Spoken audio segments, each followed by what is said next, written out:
Good morning, everyone. This is Nikachu, Merfolk Master, and we are here with day 132. So, 131. Where do we go? 130, the 132 of Coffee and MTG, the daily morning talk show where we discuss all things Magic the Gathering. The first half, we go into Q&A and Magic discussion. Second half, we do deck list review. So if you ever wanted to get your 75 reviewed by not only a streamer, but also the community, you can submit it to us and we will check it out. So good morning to everyone, and let's have another wonderful conversation today. It is, I'm pretty excited for today because I know that I'm going to be streaming an updated version of my Vampires deck list, because I discovered that actually the vampire community is hungry more than for just blood. They're hungry for somebody to show the way of their of the archetype. I don't know, and I got a 5-0 with vampires, but I'll admit that I was pretty lucky to get that 5-0. But I learned a lot from that experience, and I think I've refined the deck list to the point where maybe it can move in the right direction to actually become a competitive force. There is definitely some hidden gems in the vampire archetype. Good morning, and Korean Hero. Nice to see you here again for another morning of Coffee and MTG, the morning talk show. You brew up your coffee, and let's start brewing up the conversation. Delicious. I'm actually almost done my cup. I woke up pretty early today, and it wasn't even because of Salud. Salud, look at that. He's up all night. You can see him. That's Salud right there. That meatloaf.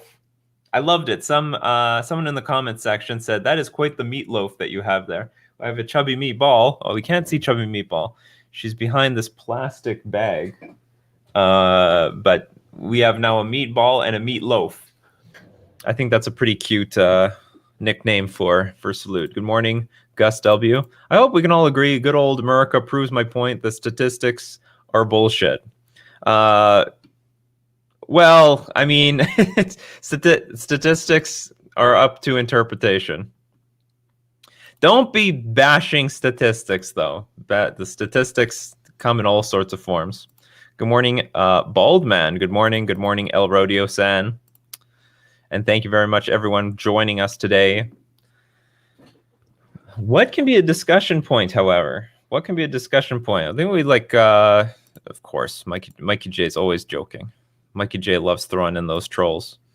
Good morning, Merfolk needs a deck in Pioneer.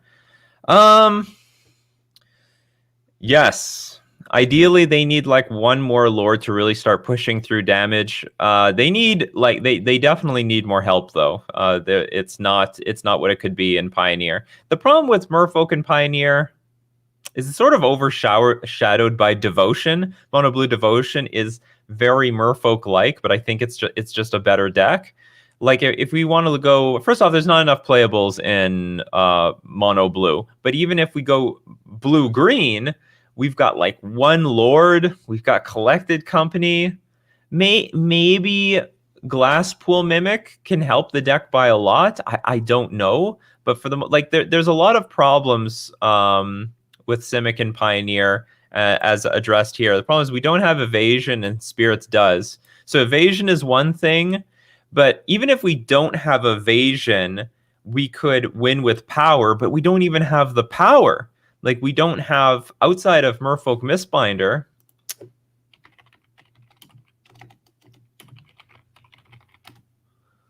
like if we look at Merfolk Mistbinder, oops, I need to add this to the screen.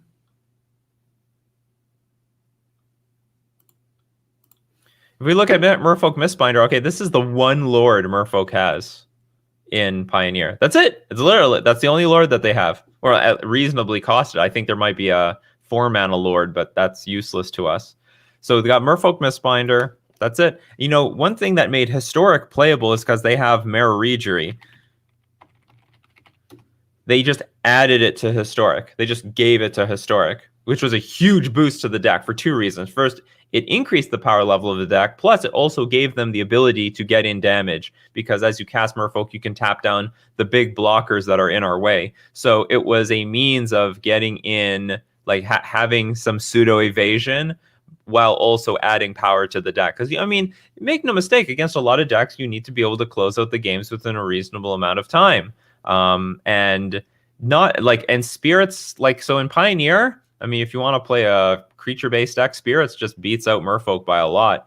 Spirits has the evasion because everything is flying, but spirits has 2 lords available to them. They've got Supreme Phantom. I can never remember Supreme Phantom's name.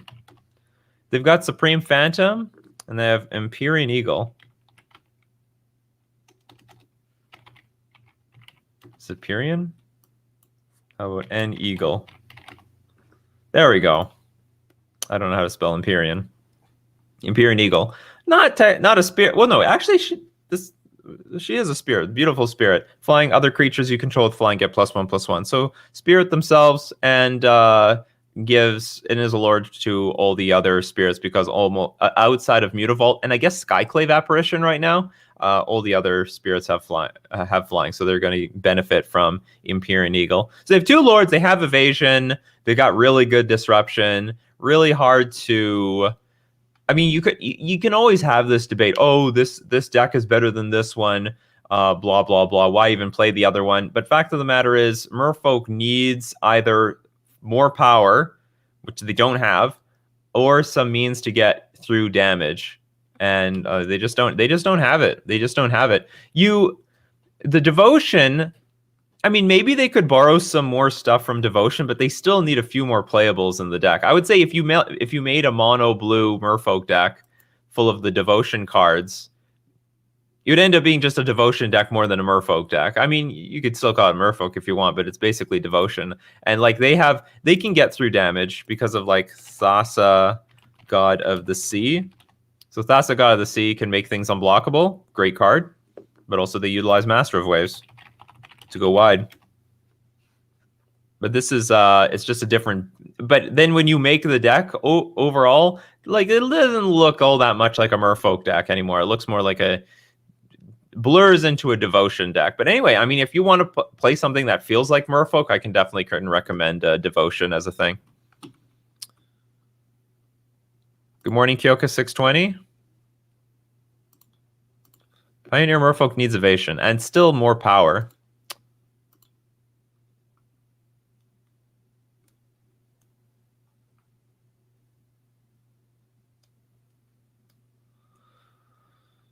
Knights versus spirits in Pioneer are basically whoever wins the die roll. I've never seen the Knights deck in Pioneer. Spirits also has better utility creatures. I mean, they've got utility creatures, period.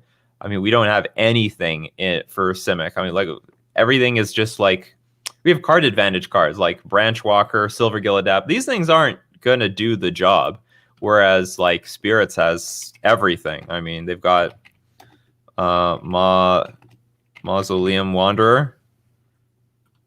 So we have Mausoleum Wanderer is basically a flying curse catcher, which can get bigger, and the bigger it gets, it actually has the ability, is more impactful and more likely to counter instants and sorceries. What do we got? We've got Selfless Spirit. Flying. Sacrifice Selfless Spirit. Creatures you control gain indestructible until end of turn. So fantastic against sweepers. Also makes it really hard for the opponent to make a big attack into a wall of spirits, because all the spirits player has to do is make the double blocks, the triple blocks, sacrifice one Selfless Spirit, and kill off all the other attackers. Then there's Rattle Chains, which can give all your spirits a flash, but also can protect other spirits from removal spells. Then there's Spell Queller. I mean, this is ridiculous. I mean, the list is ridiculous. Flash, flying, is counter spell basically. I mean, if you kill the Selfless Spirit, I mean, if you kill a Spell Queller, it will come back, but you can still protect your Spell Queller with things like Rattle Chains and Selfless Spirit. So there's a lot of protection there. So, I mean, yeah, Spirits just has a lot of good utility creatures, lords, evasion. I bought into Spirits in Pioneer because it was hands down the most Merfolk-like deck in Pioneer. And I wouldn't mind exploring a little bit more in Modern, but I was really discouraged that Spirits has still the same problems as Merfolk does in Modern. So if I didn't feel that much of a benefit. I sort of like that I have a little bit more game against combo decks because you've got some pretty efficient, good main deck counter spells. I mean, Spell Queller is nothing to sneeze at. Same thing with Mausoleum Wanderer. This is a hell lot better than Curse Catcher ever was. But like they still like fold to like Spike Feeder and Heliod combo. Walking Ballista is still a pain. In fact, the deck is weaker to Walking Ballista, weaker to Plague Engineer because of the 1 toughness creatures. So you get really hosed in those matchups. Like some bad matchups just get worse, like way worse. And some, so I guess it's like a little bit more. Merfolk is like in the middle ground. I mean, I haven't play tested this deck extensively at all, but it would seem like the bad matchups got worse and probably the good matchups got better with this deck, which can be a good thing. You know, if you're going to be losing, why don't you just lose it completely, and then the times that you're winning, it's more of a buy. Anyway, Spirits, definitely a better Merfolk deck to buy into in Pioneer. They are Flying Lords too, they all fly. Devotion at least has the big blue BS thing going for it. Yep. I feel like Modern has lost a bit of its charm with all this being non-broken bullshit. Couldn't we just ban 4 to 5 cards at random? I miss the ban talk. It seems that Modern is just in a spot where people don't feel very strongly about banning anything. It is pretty diverse right now. I think it's artificially diverse, but it's still diverse. Right now we have like a pretty good balance of a lot of different decks. It's possible that Uro and the Uro Omnath control decks could completely take over, but the price point of them are so high. Like let's look at the price point of an Uro Omnath deck. Okay, let's go to MTG Goldfish.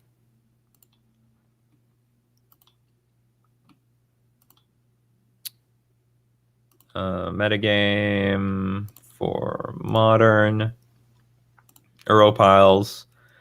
Uro decks are grossly underrepresented. Okay, can we find one with Uro and Omnath in it? Probably this one. Oh, look at that. That's actually pretty cheap. 940 ticks. That's pretty cheap for an Uro deck, to be honest. Not gonna lie. That was a pretty cheap Uro deck. But I've heard many people quote it to be like over like $1,300. Maybe this one? We have to see it in ticks. 1,200 ticks. Not bad, actually. If I understand, like, Mana Trader's up there. I believe Mana Trader's up there. Oops, I'm sorry, no one can see anything. Okay, well, that's okay. I was flipping through things very quickly anyway. So this particular deck is like 1,400 in paper and then 1,200 online in ticks. That, I believe, does qualify for Mana Trader's largest subscription. No, what the hell? I keep seeing this change. I don't know why. There's some, maybe I have to log in and it says I had the ultimate subscription is like $1,250, or maybe they changed it back to 1,000. I can't tell. Honestly, can't tell. But if it's 1,000, then like it's out of reach, and you literally have to buy cards in order to make up the difference, and then rent the rest of the deck. If Omnath is the best deck, I do think that Mean Modern is in a good spot. Well, it depends. You know, there's a lot of decks that just can't deal with a deck drawing cards constantly, putting like 8 lands on the battlefield and gaining like 12 life. Like, it's very easy to regurgitate that Uro over and over and over again for more and more cards. Not to mention Omnath gains a bunch of life. So this actually negates an enormous chunk of archetypes. And what it would end up doing is my fear is that Spike Feeder Heliod combo is going to get more popular because it's like basically a one-shot win condition. Like an Uro deck cannot beat infinite life. An Omnath deck cannot beat infinite life. You know, if the opponent puts themselves to 100 trillion life, they'll just say, okay, let's just keep passing the turn until you deck yourself. So what I mean by artificially diverse is that it's diverse because people cannot afford the best deck. That's what I mean. The most the best deck is this Uro Omnath deck, and it's so expensive that you can't even rent it. It's just out of reach of renting. And like I'm hearing on Twitter that anyone's playing this deck, they're buying cards for the deck and they're renting the rest of it. So let's assume everyone could afford the Uro deck, the Uro Omnath deck, or some sort of Uro pile. Then we might see way more of this deck and crippling the diversity of the metagame. But it just so happens that this deck is so ridiculously expensive. It's not overwhelmingly all over the place. Like I had a league with the vampire deck. I played against some Uro deck 3 times, but there's a lot of leagues that I have where I'm playing against Uro like once, none, sometimes none, because it's too expensive for everyone to buy. I was just saying cards for 4 random cards. Unban everything and let people play. Unbanned modern is eldrazi aggro. It is no ban modern is just eldrazi. I don't know what it's like right now, but it's still probably eldrazi.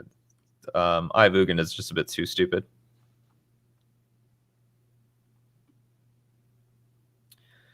So like Mistra's Sweatshop, if Omnath is the best deck, I do think that mean modern is in a good spot. But well, I mean, it's in a good spot if you can beat it. You know, the format can look balanced in any way, so long as it's not ripping apart the ecosystem. Right now, I think the ecosystem is good. I think it's good. I think the fact that this deck is so even though this is the best deck, the fact that it's so expensive that deters people from getting into it is keeping the format pretty diverse. It is pretty diverse, and that's why I don't think we hear a lot of modern is hands down like the best format right now. It's hands down the best format. As long as you don't count the casual formats like Commander, but it's hands down the best format. The way more numbers, way more people are playing this format than like Pioneer or Historic. I can't make any super strong claim on Standard. But just because I'm actually not paying attention to the numbers. Maybe Standard is pretty good. Maybe I'm speaking too early here, but traditionally Modern is doing really well. And I think for the most part, there is no ban talk because everyone is relatively happy with where Modern is. There's a lot of different types of decks that you can play, and people are having a lot of fun. I'm having a lot of fun. I don't know about Omnath being that good for Modern. Super value decks prey on mid-range and fold to super fast combo or aggro. It could be possible that Infect or similar decks that were kept in check by Thoughtseize and Bolts make a comeback. Absolutely. It absolutely could make a comeback. Although I do think some of the fast combo decks may not be able to beat the Uro decks. Just because they gain an obscene amount of life. Easily, an Uro deck can have...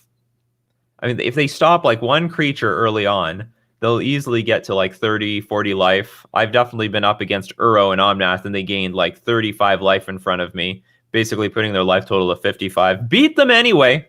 Those lords, they add up. Oh, yeah? Deal 12. Play a lord, deal 6. Play another lord, deal 12. Play another lord, deal, I don't know, 15, 20. Those lords, they add up really quickly.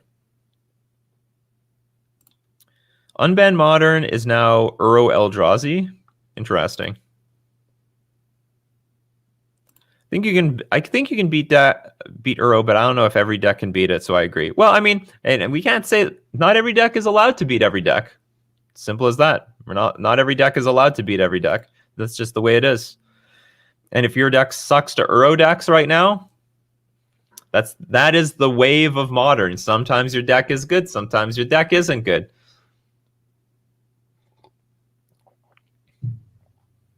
Have you seen the dancing Polish cow meme? I have not. Never heard of it.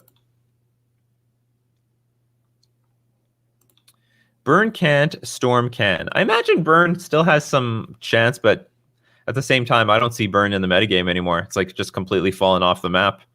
It's gone. So maybe it can't. They should play maybe more Skullcracks in the main or something. If Uro gets the axe, do you think the Omnath deck is pretty much weakened? Of course it's weakened.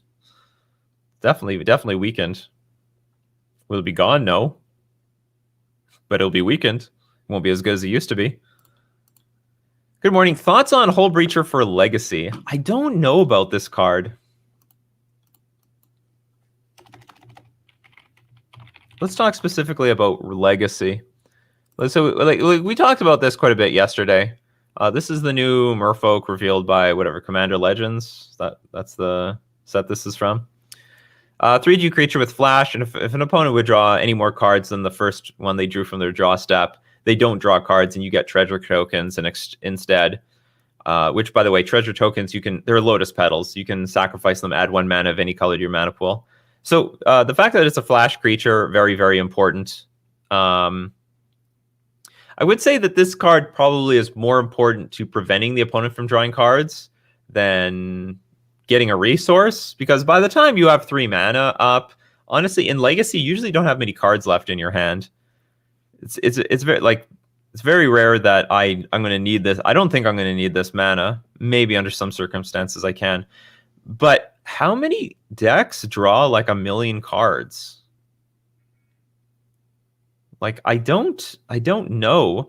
That would be my problem with this card. Like, is it going to really prevent anyone from like drawing that many cards? Like, how much card draw? Like, yeah, it will screw over Brainstorm. Is that it? Is that it? An opponent would draw a card except the first one they draw in each of their draw steps. Instead, you draw a treasure token. It just shuts off. Like, if I want to shut off Brainstorm and Ponder, I mean, I can do that with Chalice of the Void, right? And 3 mana, by the way, is still very expensive for Legacy. Hullbreacher destroying the 10 blue cantrips played in 80% of decks and hosing that single-handedly destroying Brainstorms and whatnot is crazy. Plus free Lotus Petals for your field. Solid body chew. The 4 mana Jailer Monarch is playable. This is definitely playable too. What do you mean the 10 blue cantrips played in 80% of decks? Like, a Delver deck just plays with more or less Brainstorm and Ponder and some, what's it called? Preordain. Yeah, but what's the others? Those are the common ones. But they can pitch those things to force a will. Like, they're not completely dead cards. It would have been okay if Standstill becomes a major part of the meta, which will never happen. Like, and by the way, there is more decks out there than just blue decks. Oh, by the way, they can just bolt. Every deck that plays Brainstorm also plays with some sort of spot removal, like Swords to Plowshares or Lightning Bolt. So this thing does not actually have an ETB effect. It has only an effect if, like it's not like the effect on this is guaranteed. And by the way, it's a creature. It's not a planeswalker. Yeah, of course. So you play Hullbreacher. They play Brainstorm. You play your Hullbreacher. In response, the Hullbreacher resolves. Brainstorm is still on the stack. They play Bolt on Hullbreacher and it dies, and then nothing happens. I don't think it's good enough for Legacy when True Name Nemesis is even making the cut. I mean, I didn't play with True Name Nemesis, but I think True Name Nemesis is still pretty good. Probably my list deserved a few copies anyway.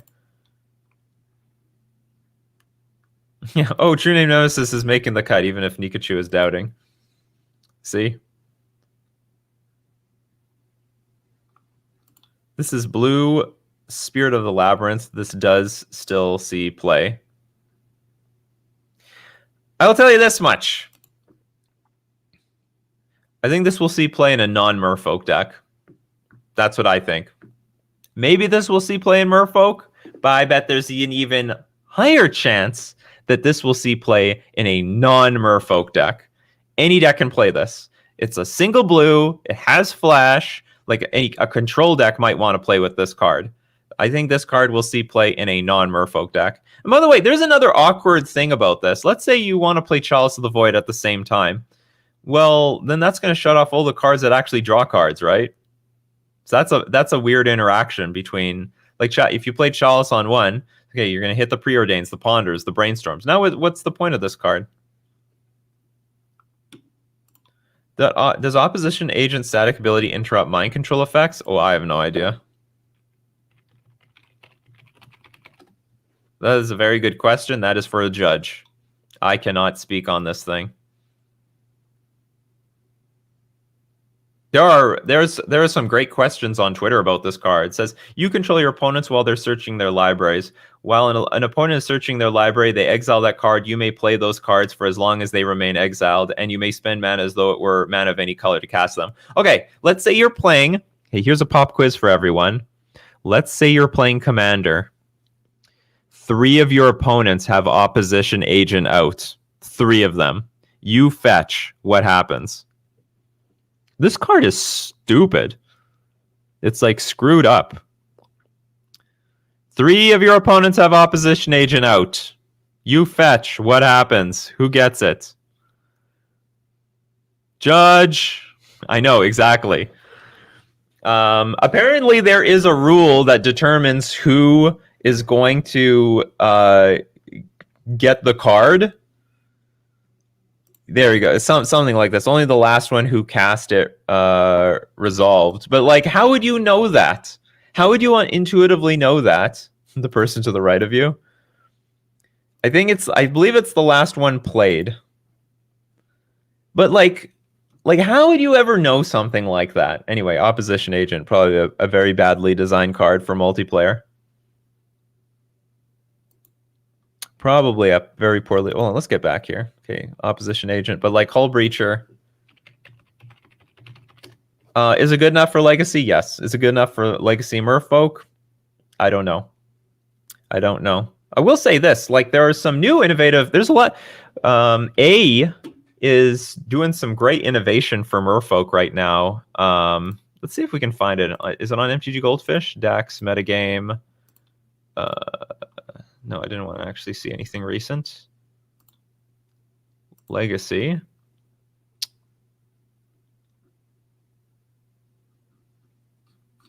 Well, where's the metagame? I don't want to see recent events. Did I screw this up?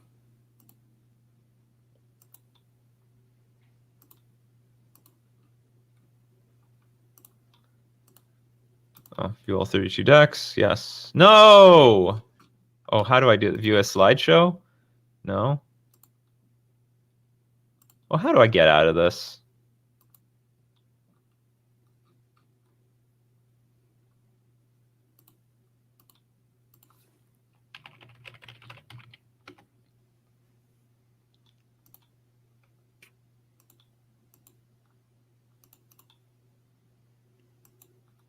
So I looked at view recent events and there's no way of getting back to the deck lists. Goblins. There was a very innovative Merfolk deck with Chrome Mox in the main deck that got a 5-0. I believe it was from A. Infect, Esper Vial. That's pretty sad that a random 3-color Esper Ether Vial deck is beating out Merfolk right now. So sad. Merfolk! Look at that. We're Esper now. Is this it? Daze Force. This is it. Chrome Mox. All right. Take a look at this pretty sweet deck list. Yeah, by A. A.K.A. John Casari. Okay, so we have Lord of Atlantis, Master of the Pearl Trident. This got 5-0. A Thieving Skydiver. So Skydiver is a pretty good improvement. Excellent addition to the deck. I mean, you could like even against an Oko deck, you could, for example, steal their food token, so they're not going to like turn it into an elk the next turn. You know, I guess in theory you could steal their like. This is sort of a petty thing to steal, but you can steal the Arkham's Astrolabe. I'm sure there's much better things to steal. Like you can steal your opponent's Chrome Mox, for example. Glasspool Mimic. Looks like a pretty good addition to the deck. True Name Nemesis, 4 Daze, 4 Force of Negation, 4 Force of Will, 4 Chalice of the Void, 4 Chrome Mox, 4 Cavernous Soul, 6 Island, 4 Mutavault. I don't understand the split of 6 Island and 4 Snow-Covered Island. Whatever, maybe he's trying to troll the people out there. 2 Grafdigger's Cage, 3 Surgical Extraction, 2 Cursed Totem, which I want in Modern. This would be a really good one. Players cannot play any creature abilities requiring an activation cost. That would be a pretty good card to see in Modern. Hose those stupid Walking Ballistas, the Spike Feeders.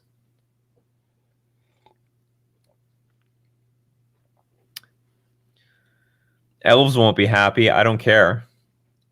Ashiok, Dream Render, back to basics. 2 Dismember, 2 Submerge.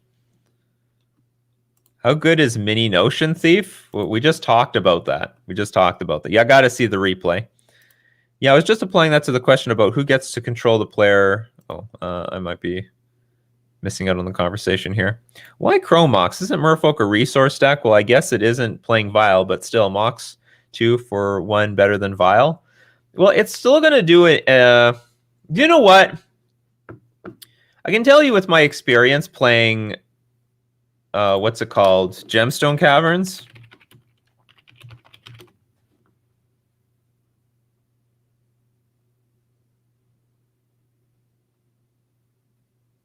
Oh, is it Gemstone Caverns? There we go. I can tell you with my experience playing Gemstone Caverns was basically you can put this land into play if you have it in your opening hand on the draw. Getting a 2-drop on turn 1 is actually big game. It's actually better than Ether Vial. There's a lot of situations where you're going to want to do that. So the Chromox is like having Gemstone Caverns in your hand by default all the time. Now you miss out on the you miss out on playing creatures at instant speed, but you make up for it with just getting things out faster.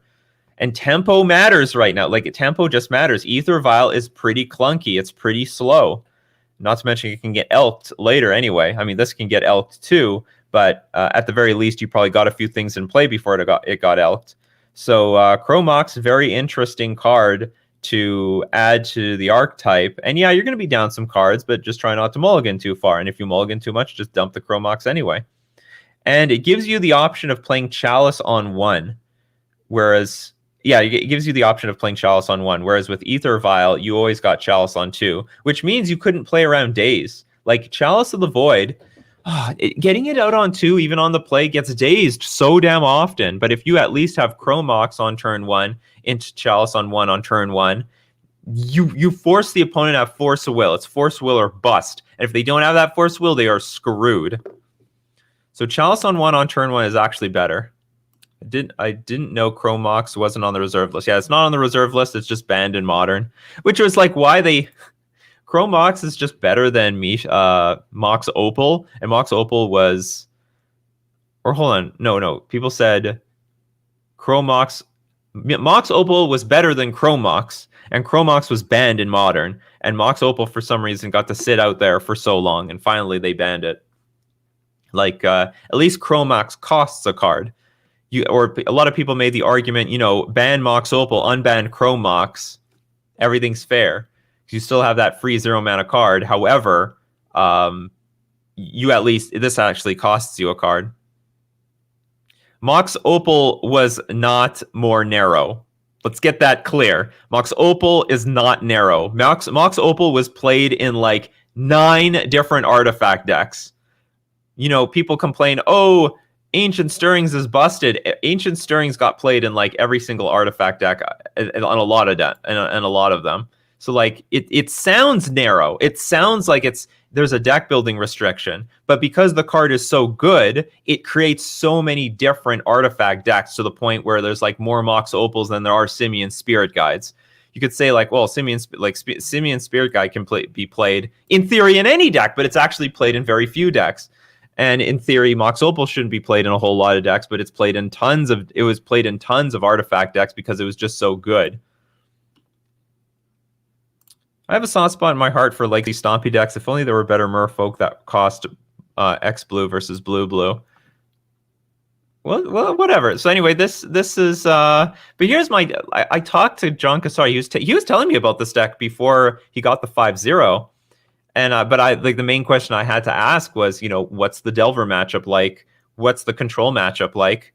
And he's like, it's okay. And maybe that's fine. I mean, maybe that's better than when I got, because I was just straight up losing to them. I was unfortunately just losing. Or I also had an okay Delver matchup, but I had a bad control matchup.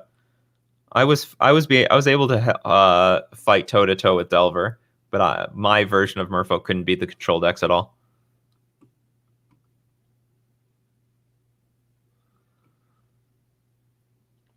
Well, I would just say, like, yes, Mox Opal is narrow, but it's so good it's worth building a million decks around it. Whereas Chrome Mox is not narrow, but there are fewer decks I think that can utilize this card properly. We definitely see this more in Legacy, though, than... Well, Chrome Mox is just better than Mox Opal in Legacy. But not in Modern. Well, I don't know. Maybe I'm wrong. Maybe if they unban Chrome Mox would see way more play than Mox Opal does, or Mox Opal did. But I don't think an Urza deck can depend on like Chrome Moxes all over the place. So anyway, very interesting new take on the Merfolk deck. How many lands? 18 lands, but 4 Glasspool Mimic. I would never think that Glasspool could be a playable card, but yeah, it makes sense. It does make sense. So anyway, cool list. I should play it myself. Wait. If this deck only got 150, then how is that better than the modern Abzan Ephemerate Coco deck that one of the trophy leaders keeps 5-0ing with? Both Abzan and this Merfolk deck got a 5-0 league. If this deck got 150, I didn't say it was better than the Abzan deck. In fact, I don't even know what the Abzan deck you're referring to is. I'm just saying that this one got a 5-0, so with a very unique, innovative take on the archetype, both adding Chrome Mox, Thieving Skydiver, and Glasspool Mimic. And if you're a Merfolk player in Legacy, you might want to pay attention to this type of build. That's all I'm saying. I'm not comparing it to any other decks in the metagame. Maybe it would be the piece to finally get Neo. Maybe it might be the final piece. We don't want that to happen, though. Or maybe we do want that. I think Merfolk players want that to happen. Do you think we will get a Delver deck ever again? You mean in Modern? The sad truth is that Delver needs to be better than Death Shadow. That's the sad truth. The original Death Shadow deck was a Delver deck. The original Death Shadow deck was a Delver deck. They played Delver of Secrets and with Death Shadow. And after enough playtesting, the best thing to do was to dump the Delver and just play with Death Shadow and Gurmag Angler and Snapcaster Mage, and that's more or less been what's happened up to this point. And they keep making bigger cards, like they gave Death Shadow a new Death Shadow. There's Scourge. Oh, there's so many Scourge cards. Oh, here it is. So there's another Death Shadow. So as long as they keep giving these bigger and better cards, I don't know if Delver will be a thing anytime soon in Modern. Is it possible? Sure. Like, if there's a very good reason to not play black, and by the way, Thoughtseize is still the Force of Will, the format in Modern. So there's a large incentive to play black in Modern. And so long as you're doing it, you might as well be playing with Death Shadow for the most part, if you want to play that style of deck. Grixis Death Delver with Lurrus. It's possible if you want to build it. Also, the best cantrips right now are not good for Delver. Like the cantrip for Modern at the moment is Opt. Like this is, oh come on. So like the cantrip that like this is one of the most popular cantrips in Modern right now. It does not help Delver because you have to draw the card that you scry. You can't. It doesn't help you manipulate the top of your deck. You see, in Legacy, you can play Brainstorm, you can play Ponder, and you have a lot of control over flipping the Delver. But in Modern, you don't. The best thing you have is Serum Visions, and it's a pretty bad cantrip for the most part. That's true. Uro is the cantrip for Modern at the moment. Not to mention, like, because of Uro, your damage needs to scale like really well, because your opponent, again, the Uro decks, the Uro Omnath decks, they're starting with a life total of 35. So Delver needs to compensate for that big time. There was a Delver deck floating around for a while with Thieves Guild Enforcer and Lurrus, but yeah, the problem is not becoming a worse Death Shadow deck. But that's the problem. There's no Daze or Wasteland to make Delver work. You don't necessarily need those cards. Like, Delver has seen play in Modern, but then when Death Shadow became a thing, it just disappeared. And now it's like if you're a if you're a Delver player, if you like that style of deck, you end up like going towards the Death Shadow route. It's as simple as that. I mean, Wasteland is nice and all that, but I don't think it's mandatory. It's the same thing. You play cheap threats with cheap disruption. That's what Death Shadow is. Also, Wasteland helps out Delver a lot by keeping the opponent on the back foot longer. Well, I mean, the Death Shadow decks compensate by just playing with Team or Battle Rage. So instead of keeping them from getting their game going on, the Death Shadow deck just kills you before you get your game going on. If there was better top deck manipulation, there would be counterbalance decks over Delver. Well, there are. There are not many counterbalance decks in Modern, but they do exist. So counterbalance combined with, get this. Okay, so there are counterbalance control decks. Can anyone guess how they are manipulating the top of their deck? Here, we'll keep this comment up. Can anyone guess how they're doing it?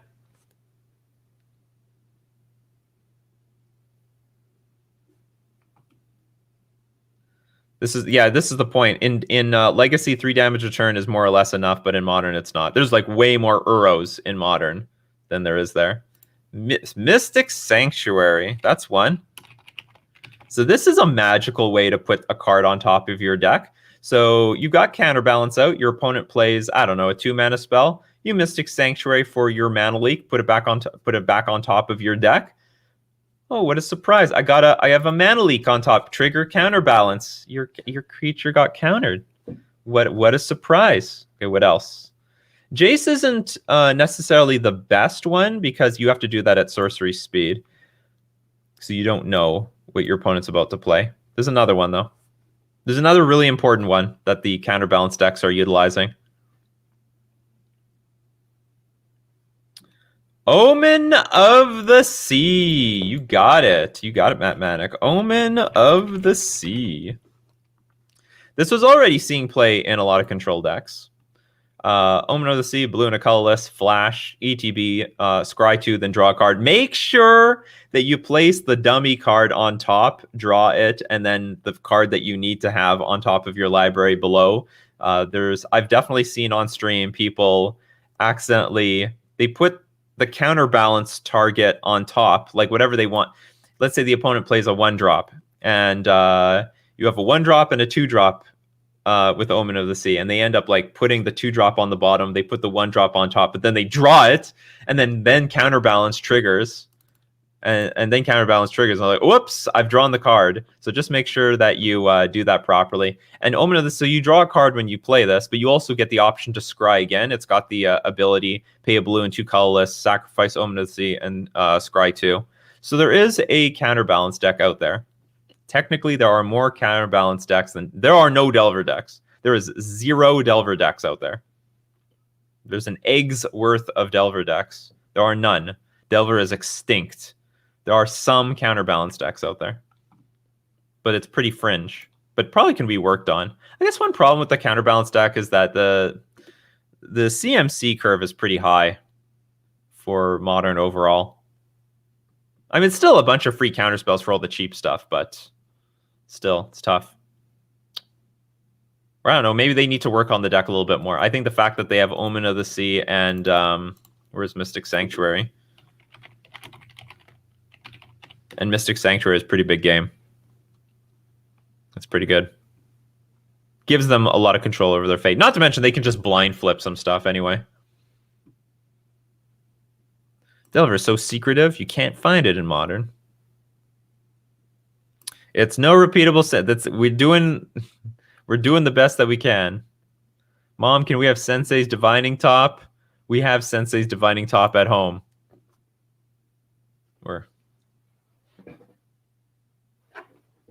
This is what we got at home. This is what we got to deal with. All right, you know what time it is, people. It is deck list review time. So if you got a deck list that you want reviewed, use the command !deck review. Then give the URL to your deck list and leave any comments. Let me know if it's a budget deck so that I don't suggest really expensive cards. Help me out with the format and what you would like to see out of this deck list. How is there anything you need to beat? Is there anything you want me to leave the deck list alone? Just work on the sideboard. Give me that feedback, and we can definitely do that for you. And as we wait for people to submit deck lists, we are going to thank our sponsors, starting with themanabase.com, your home base for everything Magic the Gathering. And of course, the Mana Base is sponsored by Fusion Gaming Online, my favorite local game store, and their deal of the week. Fusion Gaming Online you can save 25% off old board games that holiday season. Do your Christmas shopping early at fusiongamingonline.com. Remember, it's a Canadian site, so it's in Canadian prices. Make sure you do the conversions. Don't flip out over the high Canadian prices. The dollar's worthless. That's all. And we're also going to thank our sponsor, Mana Traders, the premier place to rent Magic cards online. And if you want to try out that Counterbalance deck with the Omen of the Sea and get all the pieces without actually investing an entire pile of money into it, you can borrow it from Mana Traders, and you can support the channel by using my Mana Traders link in the description below, or you can save 15% off your first 3 months by using my coupon code Nikachu. Sweet. Can't wait till I get a backdrop. I don't know where, but look, Salute follows me. Look, he's there now. He usually was on the couch before, remember? Or he was on the bed before. Now he's on the couch. Salud. Oh, he's asleep. He's not waking up. Just wants to hear my sweet voice, just like the rest of you. Who else is on a couch right now? Who else is being a mini Salud right now? Okie dokie. Let's start this party off with... All right. Deck review pick. Direwolf's deck list has been chosen. What do you think? And I need a sideboard. You need a sideboard. Well, I would have slightly appreciated if you gave it a sideboard, but we'll see what we can do here. Okay. Arbor Elf, Birds of Paradise, Hushbringer. Aha! Croxa, Uro, Bloodbraid Elf. You could like Bloodbraid Elf into an Uro. That's interesting. This is a cast trigger that won't stop Hushbringer. Commune with the Gods. Oh, I love it. I love it. I don't know about the Commune with the Gods. Growth Spiral. I don't know about the Growth Spiral either. What do you need all the mana for?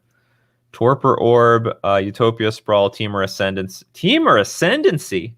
Creatures you control have haste. Whenever a creature with power 4 or greater enters the battlefield under your control, you may draw a card. Interesting. You don't have that many, though. Breeding Pool, Forest, Overgrown Tomb, Stomping Ground, Temple Garden. Yeah, I think your mana base is fine. You might actually be heavier on the mana dorks than you think. You might be able to, like... can you ditch a Birds of Paradise? What are you? Are you just a teamer deck? Oh, no, you have... No, you're everything. You're like 5-color everything.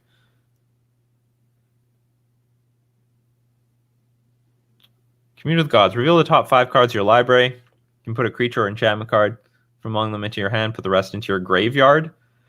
Oh, that's not too bad. That's not bad at all.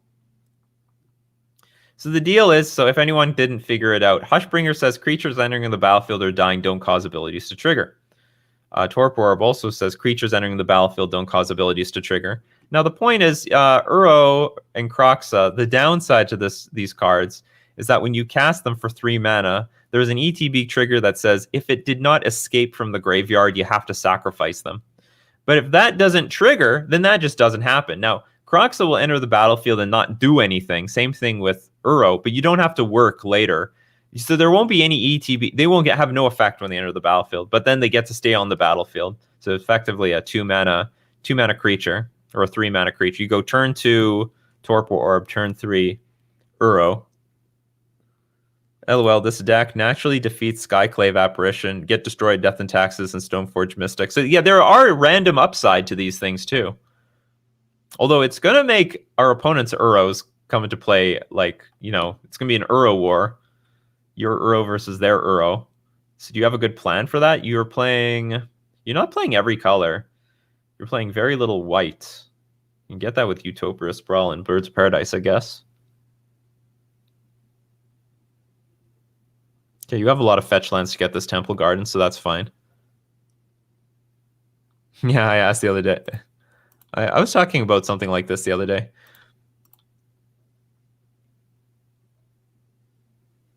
Oh, good morning, Uber Jam MTG. Okay, so if we are in a mirror,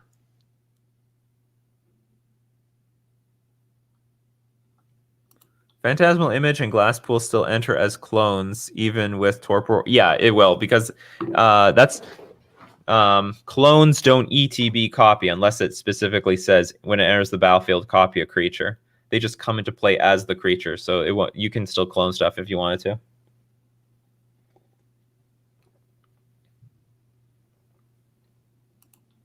Why make a deck that fixes the most irrelevant downside ever printed? So you get things out faster. Make no mistake, Graveyard Hate still crushes Uro. Like, I don't know how many times. Like, why did Vampires go 5-0? Because a single Nihil Spellbomb held off Uro in all my matches. That's why. A single Nihil Spellbomb. Same thing with Merfolk. If I have one Relic of Progenitus on the battlefield, it's over. It's basically over. It's sad how weak Uro is actually to Graveyard Hate. Very simple Graveyard Hate. There's actually, I think Uro one day is going to get banned, but there should not be any reason Uro gets banned. Uro folds badly to very weak Graveyard Hate. Very weak Graveyard Hate. Doesn't take much to beat an Uro. I was so surprised. I knew this was for Merfolk, but I didn't know a Nihil Spellbomb in a Vampire deck would do the same thing, but it did. Can this deck support the escape cost of Uro and Kroxa? I think so. I mean, there's a few... things will naturally die. I mean, that's just the way it is. Like, and there's a few Commune with the Gods. Maybe there should be more Commune with the Gods in the deck. Okay, everyone, help us. What is this deck probably going to be week 2? I wish... Honestly, I don't really like the Bloodbraid Elf. I think it's... Like, you're just going to Bloodbraid Elf into a growth spiral most of the time. I think, actually, this is a very bad card. This is a very, very poor card. This should be replaced by anything. Like, some big creature. Like, you create a lot of mana. This is, like, the worst payoff. The problem with Bloodbraid Elf in a deck like this is you so often hit Arbor Elf. You hit Birds of Paradise. You hit a Hushbringer. You hit a Torpor Orb. You hit, like, the second Torpor Orb. You don't need a second copy. You better believe I'm playing a League today. I'm playing Vampires today. This deck... Okay, so first thing, people said it folds to Blood Moon. I agree. Is that something we want to play around? Maybe, maybe not.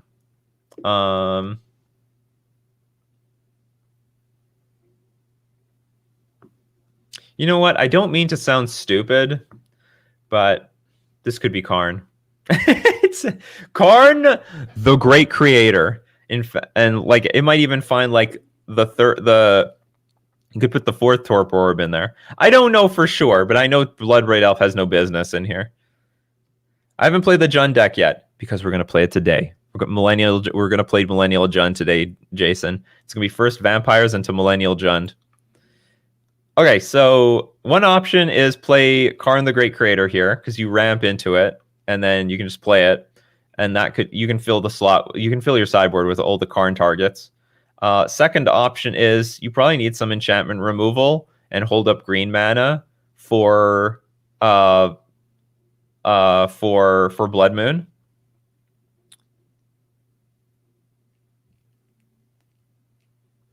What about Sun Titan? That could be an option.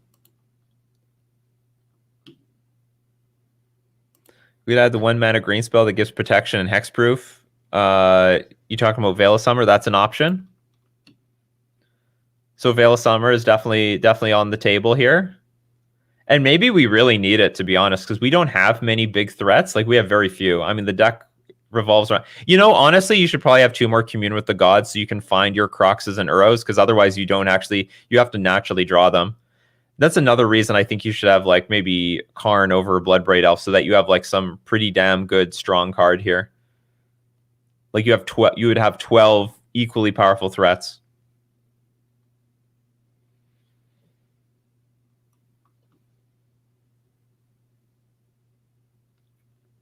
And Bloodbraid Elf doesn't even trigger Team or Ascendancy anyway. So we could have, we could have Veil of Summer, some Enchantment Destruction, maybe Nature's Claim. That might be fine. 1 green mana, destroy target artifact or enchantment. I think that's pretty fair. You're likely going to go way over the top of them with damage in the long run anyway. What else? This also screws over humans. I mean, if you play a Torpor Orb versus them, they're just dead, basically. What else? Veil, Nature's Claim. Or you could combine. Do you know what actually might be better than Nature's Claim, just in case you're completely locked out of green mana? Maybe what's the Force of Vigor? That might be better. Because you don't need mana to cast this card. Well, we're talking about a sideboard right now, the Wandering Planeswalker, and when it comes to a sideboard, you want to have some pretty good, strong, heavy hitting cards in that sideboard. Ideally, to meet the threats of your opponents. You have some black mana. Maybe you can play with Nihil Spellbomb to deal with your opponent's Uros. I don't know if that's going to be effective because you're very often going to have Torpor Orb out.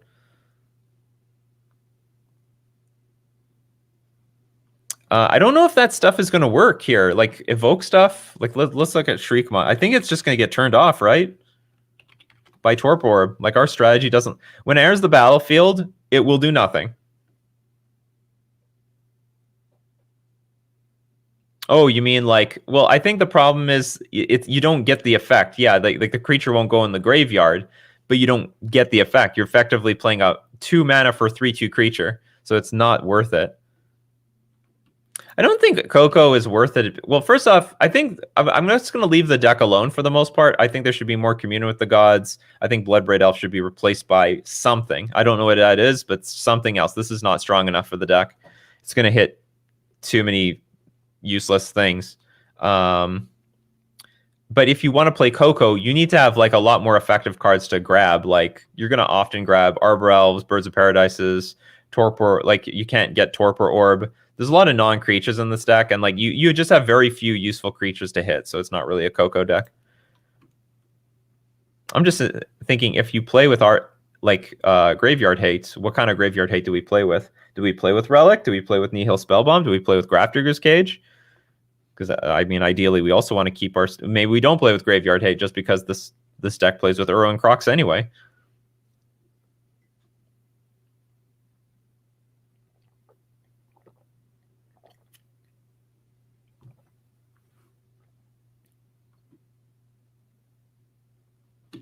Oh, that's a pretty... Like, why not? Yeah, so for 4 mana, you can play with Omnath. That totally makes sense. And it doesn't get nailed off by your Torpor Orb strategy. That's a very smart idea. Why not? It's like the most obvious answer in the room. Play with Omnath instead. You're a 4-color deck anyway. You're playing like turn 3 Omnath all day. You might not want Rest in Peace because we are a deck playing with escape creatures. The ultimate bonder. Yeah, you know what? Let's just play with all of these. And we just win by playing lands. That's the win condition. You play Ensnaring Bridge and you win with the lands. Maybe this is a deck worth playing.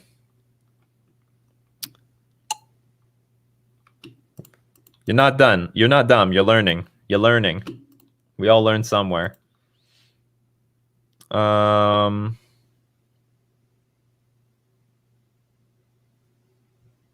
I should stream this deck.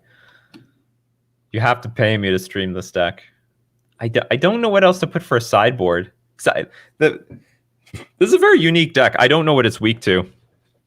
I could get behind the Veil of Summers because we have very few payoff cards, and maybe we want to protect them. Also, not to mention, we also want to like cast them and still get them through counter spells. Okay, let's say we're up against Burn. What do we want? Maybe just hit our Omnaths and stuff like that. Plague Engineer is possible. Like, we're a 5-color deck. We can play anything. You can play turn 2 Plague Engineer. Yeah, Orb just affects creatures, not lands.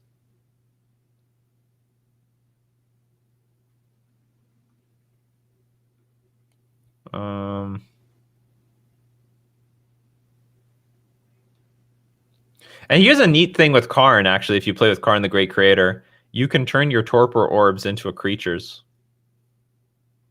They won't be useless. If you have extra torpor orbs, turn them into creatures. Why not? Oh, that's a good idea. Cleansing Wildfire. So okay, so we could get behind 4 Cleansing Wildfire. You know, we don't play with any artifacts using an activation cost unless we're playing with Karn. But if we're not, then maybe something like Collector Oof or Stony Silence is possible. But Cleansing Wildfire, Veil of Summer, Nature's Claim, those are all on. Or sorry, Force of Vigor also. Like some number of artifact or enchantment hate because you probably need it. You probably need to deal with an Ensnaring Bridge yourself sometimes, or a Blood Moon.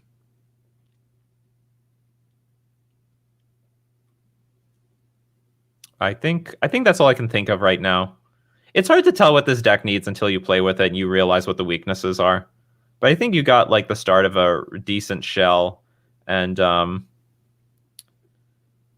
you just need to replace Bloodbraid Elf with Omnath, and then potentially replace 2 Communion with the Gods and 2 Teamer Ascendancy with Karn the Great Creator to go the ultimate Uro deck. Uro with Kroxa. Scavenging Ooze is possible. It's possible in a sideboard. Wish Once Upon a Time was still legal. That would be really good here. Yes, it would, but I'm happy that it's not legal. All right, that list was pretty sweet. That was a spicy list. That was a pretty sweet list to start off the day here. Next, what do we want? Deck review pick. Matt Maddox deck. I threw this together at work. Wanted to brew around Great Henge in Modern. Would love input. Haven't tested or anything.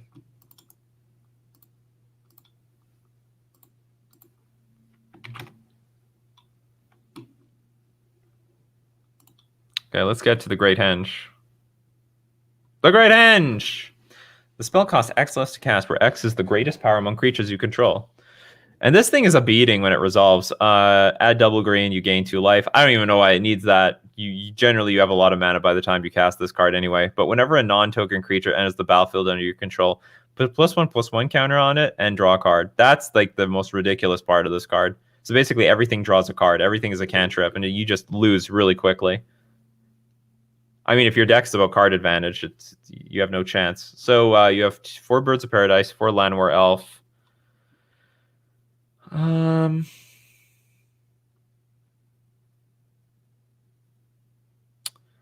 There's no reason to have Llanowar Elf over...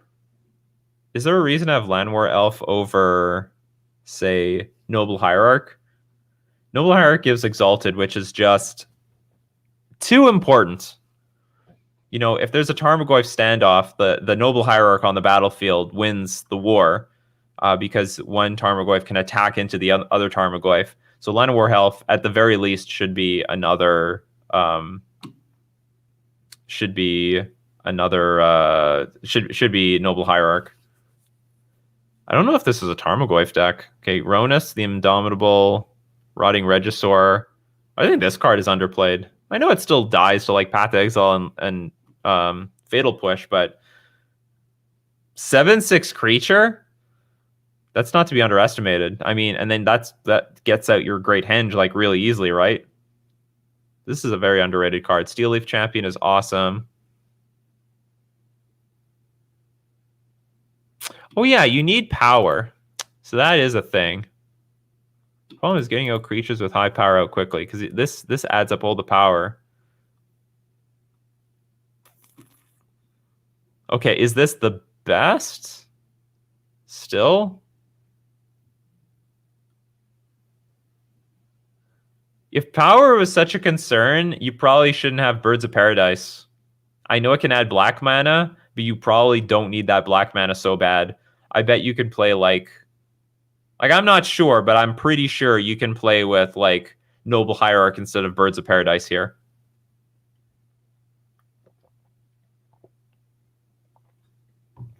If you're a 3-color deck, I would say no.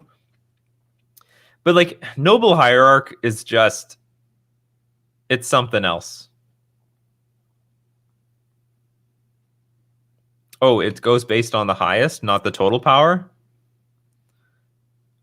is the greatest power among creatures. Okay, then scrap this thing for Noble Hierarch. Just get the Noble Hierarch in this deck. Screw this $1 crap. That's why it's $1. Also, it's been printed a million times. Steel Leaf Champion, 2 Kiora, Behemoth Beckoner. I don't know about this one. If you had something like this, I would be more inclined to be playing what's really popular right now, the Utopia Sprawl Arbor Elf combo. So you could have, instead of Birds of Paradise, you play Utopia Sprawl, and instead of Llanowar Elves, you play with Arbor Elf. Like, this is the hot combo that's being played in now 3 or 4 decks at the moment. You play Utopia Sprawl. And the thing is, this isn't weak to removal. Why is it a non-bow with Henge? Oh, I see. You want to draw the card. Yeah, but it's a better way of ramping into the creatures that are going to help you cast the Henge. It might be a non-bow, but you should take it. Those mana dorks are going to die. Bolt the Bird still works in this format. And Utopia Sprawl at least has some synergy with Kiora, because you can untap the land that has the Utopia Sprawl on it.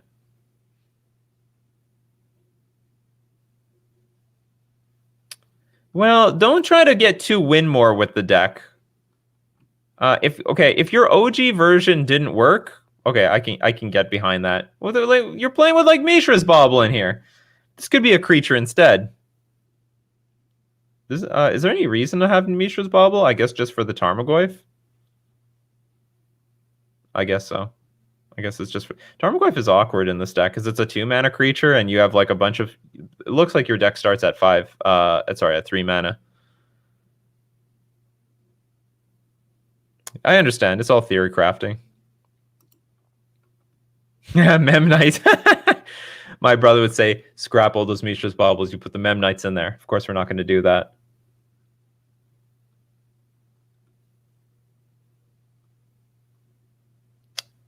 This deck definitely needs to get played to find out if it works at all. So okay, so we'll just leave the main deck alone.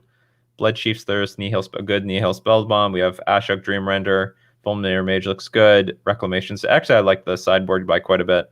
So it just comes down to playtesting this deck to see if Birds of Paradise and Llanowar Elves are what this deck needs. Because if they get shot down, for example, against Prowess decks, then you never get to your Steel Leaf Champion. If you don't get to your Steel Leaf Champion, you might be dead by the time that you do.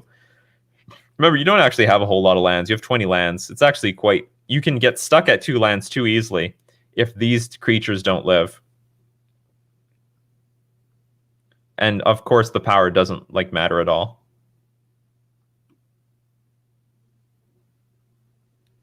Hedge is anti-Scourge to the Skyclaves too. Is there Scourge in this deck? There's no Scourge.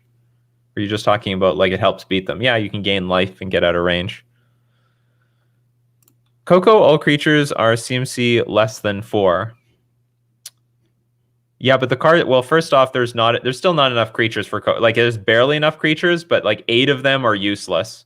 8 of them are mana dorks. So you actually have 16 good creatures to hit with Coco, and at 22 creatures, you're gonna hit about 1.5 creatures. You don't actually hit 2 creatures on average. So this deck would need to be filled up with a lot more creatures to make Coco work. You could make one. You could take the deck in that direction where you go you ramp turn 2 Steel Leaf Champion, turn 3 Rotting Regisaur into Steel Leaf Champion. That's totally a way that you could take the deck. That's definitely on the table if you want to go that direction. But this is filling it up with a lot more removal.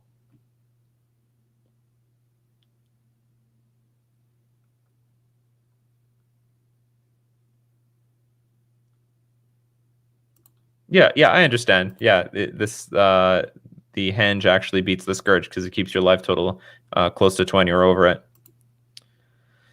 Well, I think the idea is the deck is just going to go wide with a lot of really big creatures. Anyway, it's an interesting list. I have a feeling Mishra's Bauble doesn't belong here. You should just grow your Tarmogoyf naturally with other things. Yeah, yeah, that's about it. Something that can contribute to more power on the battlefield. You probably need more creatures because, like, you've got, like, I don't know how many. You got a decent chunk of creatures, but you probably need more. There's going to be games where they're going to kill your Tarmogoyf, they're going to kill your Steel Leaf Champion, then they kill the Rotting Regisaur, and now you have, like, basically nothing on the battlefield to cast the Great Henge.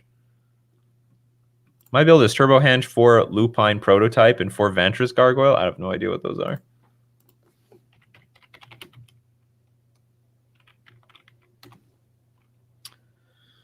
Can't attack or block unless a player has no cards in hand. That's interesting. So you try to empty your hand very quickly. Look at that image. It's like a wolf in a big... It's like in the version 1 of the Iron Man suit.